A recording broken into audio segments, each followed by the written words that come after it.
Retail leasing expert Zelman Ainsworth is a name synonymous with what's happening on the ground in Melbourne's retail sector. With over a decade of experience working with landlords and tenants across the city, his knowledge of the market is second to none.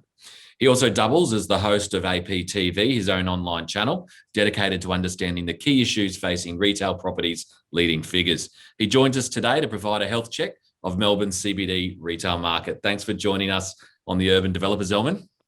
Thank you for having me. Usually I'm the one asking the questions. It's quite confronting to be on the other side. I'm not sure how comfortable I feel about this. I'll do my best to live up to your expectations. Now, Zelman, let's start with a basic temperature check of Melbourne's CBD retail market. How would you describe the state of play right now? It's very promising. There's been a lot of trauma in the retail leasing market over the last 12 to 15 months. The city looks like it's back to the way it was. People are certainly coming back to the city. Shops are certainly full. And that buzz of that urban city vibe that we all loved in the Melbourne CBD has certainly come back almost to its full extent. We are noticeably missing the students and the tourists, but the local market is certainly carrying its weight and bringing the great city back to what it always has been. Right. Well, I mean, Melbourne experienced a hard and a very sustained lockdown through the second half of last year. I mean, let's talk about how hard this really was for retailers specifically. And I guess, what does that journey to recovery look like as they get back to normal trading conditions? I think the lockdown last year is something that no one's ever prepared for, trained for, or even dreams of in the worst nightmare. And those that have come through to the other side have certainly come through stronger and leaner, have cut down all their unnecessary costs, have kept the staff that's really capable and prepared to help grow their business in the right places, and has really looked at their retail networks and understand which stores, which components of their business and which products that they're selling is or isn't working, and kind of pivoted, which is a word that everyone's overusing too much of, but pivoted towards those areas. And we've seen some really great success stories of retailers and businesses generally have come out of this a lot cleaner, faster, stronger, and agile than they started out. Unfortunately, there has been a lot of casualties to last year. A lot of businesses, particularly in hospitality and travel and retail altogether, have certainly felt the pinch and have been unable to come through, or just wasn't worth the battle out. But for the most part, it's very refreshing to see the fresh ideas that have come out of a year of no business and a year of no stores, and how business owners and entrepreneurs have just kind of found a way through it and around it. And some have actually thrived through that experience. So what was the level of casualty? If you take the Melbourne CBD, for example, you talk about hospitality operators. Yeah. How many fell over ultimately? And I guess what kind of casualties are expected over the coming sort of 3 to 6 months?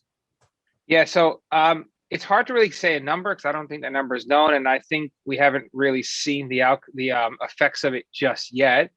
But you'd be surprised how little, how few stores didn't reopen or not reopening. Yeah, sure, a lot of stores that were running unprofitable businesses or end of a lease tail or needed to move anyways because of their fit out was tired, didn't come back. But businesses, people that had successful businesses prior, more times than not, and I can't think of any examples where tenants have not come back. It certainly has really questioned everyone's business model, way of dealing with their customers and engaging both in store and online and all that jazz. But there's no real number to point to or percentage or stat to say, because it kind of looks pretty full from, walking the streets and talking to landlords and retailers. So it's a lot more positive than the media is painting it out to be. Yeah, right. Okay, that's interesting. So what's been the level of new retail leasing activity in the CBD of Melbourne since the start of this year?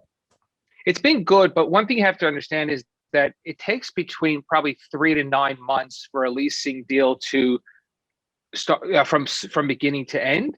So from the first time they see the property, to negotiate the terms, till they sign the leases, till they start the fit out, etc. So last year, very little leasing deals has happened. So now we're kind of making up for lost time, and tenants now are starting that 3 to 9 month lead time process. We've certainly seen an enormous uptick in inquiries, interest, offers, and leasing deals this year to last year, obviously.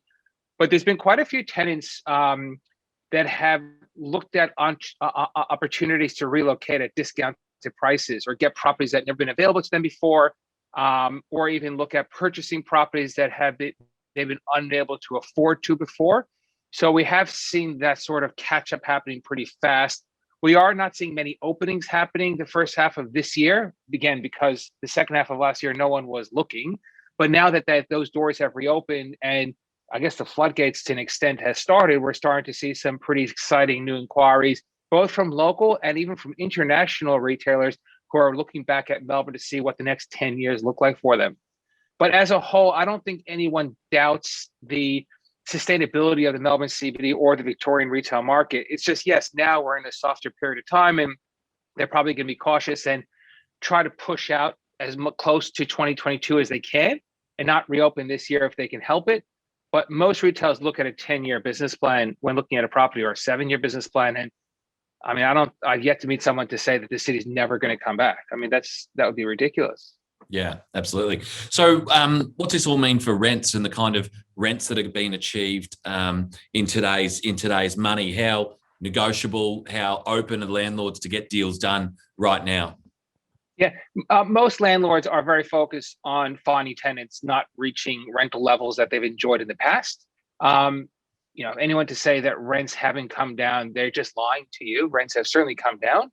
Incentives have certainly come up, and landlords have been far more flexible with their lease terms, their handover conditions, their exit clauses, their break clauses, and market reviews. So there's been a lot of creative ways to negotiate a leasing deal that a landlord gets a tenant occupied, gets a lease there to keep the bank satisfied, and gets the income coming. But at the same time, the retailer has some level of flexibility in case something comes back, or in case there is, not a resurgence as fast as they're expecting it to be. But for the most part, it's hard to say the rents have dropped a certain level. I mean, we've done probably 12 leasing deals this year so far, and the rents have pretty much held to where they were 2 years ago in 2019. Yes, there might be a little bit shorter leases, like 2 + 2 + 2, not a straight 10, to give that tenant that extra level of confidence to commit to. And we're seeing some creative ways of that being negotiated. But for the most part, I can't really point to a percentage and say rents have dropped by X. It's really case by case. Right. So let's talk about lease terms and the structures of those agreements. You mentioned it just briefly there. How are they changing? How are both landlords and tenants adapting to a different environment at the moment? So last year, we negotiated quite a few leasing deals during lockdown. And the deals that we did during lockdown was handover was to happen later in the year or in 2021. Should another lockdown happen, the lease is to freeze and the tenant has an option to exit. I think that severity and fear factor is kind of gone now. I think for the most part, landlords and retailers are pretty confident we've seen the end of this. And yes, there might be a couple of bumps along the way, but for the most part, we're pretty much kissing 2020 goodbye and those lockdown conditions for months on end goodbye. But there certainly is, landlords are being a lot more flexible with tenants when it comes to looking at their turnovers, understanding that the traffic inside a shopping center, for instance, has dropped below a significant number. They'll revisit the rental levels. For private landlords on a high street, they're allowing tenants to have shorter lease terms of 3 years or 5 years, as opposed to the 7 and 10 that we've all been used to, so that the tenant can really look at how that business is evolving and how it's trading before they commit for a long period of time. That obviously affects what incentives look like. The shorter the lease term, the less the landlord can afford to give an incentive. So it's a trade-off that the tenant has to kind of live with, either the flexibility or the landlord support. But for the most part, I think tenants are really learned to find ways to be flexible around the tenure, flexible around what the future holds, and how their in-store strategies works with their online strategies, which is a very exciting part of the market that is really how online retailing is working in real estate and how real estate is working in online retailing. Interesting. So what sort of tenants are seeing the greatest opportunity in all of this? You've got some examples of some great sort of case studies of tenants sort of capitalizing on this? Sure. The supermarkets are very active, looking throughout the Melbourne CBD and generally in Melbourne. I think we're seeing a lot of large format retailers who have always looked for regional or outer suburban areas where rents are very cheap, looking at starting to now to turn their focus to the Melbourne CBD. Kmart has just opened their first CBD store, taking over from Target, and other large format retailers like that are now looking at the city and saying, yes, we can't get 3,000 square meters on ground with 500 car parks, but we could do a multi-level store. We're starting to see a lot of restaurants and pubs look for basements, upper levels, and rooftops. Fashion retailers are certainly collaborating together with F&B to create a bit of a ecosystem where brands can align themselves. We're seeing luxury retailers and global fast fashion retailers look at Australia and look at their retail network to say, if you can buy this, jumper online versus in store, why would they come into the store? So looking for new and creative ways to make that experience a lot better, which is quite exciting to see how fast these processes are changing. I think across the board, there wouldn't be a retailer in the world that's not looking at their retail network and their business processes to see how to improve it and adapt it with the very fast changing times. As far as what types of retailers look at, it's honestly, Adam, it's across the board. F&B, services, fashion, both fast fashion, medium range, and even luxury. The banking retailers, NAB has just opened a 100 square meter micro branch on Collins Street for the first time, the smallest branch in the CBD. I think a lot of people are just kind of giving it a go and trying things that they never had the guts to try before, because everything is kind of available at the moment and everyone is up to try anything to see what does and doesn't work. And with the flexibility around the leasing market and the opportunities that are available now that may not have been available before, a lot of retailers are and landlords are getting the chance to try some pretty innovative ways to make their real estate work for them, as opposed to just be there for the sake of it. And what about the landlords, Zelman? How are they responding typically? And I guess is there any distress that you're observing? You touched on it briefly in terms of providing tenants with more flexibility, but what's the general sort of spread across both private and institutional landlords in the CBD of Melbourne, and how they're responding? So the name of the game right now for landlords across private institutions is just keep your shops occupied. Whether it's short leases, long leases, high rents, low rents, whatever that is, it's kind of almost out of their control. It's really just make sure that someone's trading in your property, because vacant shops get stale. And once they're stale, there's only one direction from there. So finding tenants to occupy your shops at whatever it takes sort of attitude is kind of where we're seeing it. The Melbourne CBD is a pretty strong market. It's quite mature.